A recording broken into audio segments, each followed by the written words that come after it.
d'étude. Sur location nue, location meublée, la différence d'imposition entre le micro-BIC et le micro-foncier est une particularité française en Europe. Seule la Corée, me dit-on, pratique également cette distinction. Nous sommes donc les seuls au monde avec la Corée.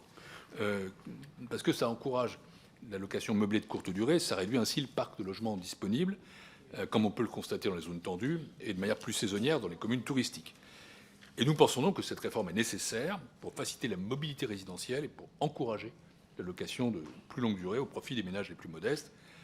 Évidemment, et ça vaut d'ailleurs pour l'ensemble des propositions que nous avons, je tiens à le dire, c'est transversal à toutes les questions que vous avez posées. Cette réforme ne peut être abordée que de manière progressive dans le temps pour éviter des effets de redistribution trop abrupts. C'est pourquoi nous proposons de procéder à une unification en 2 étapes.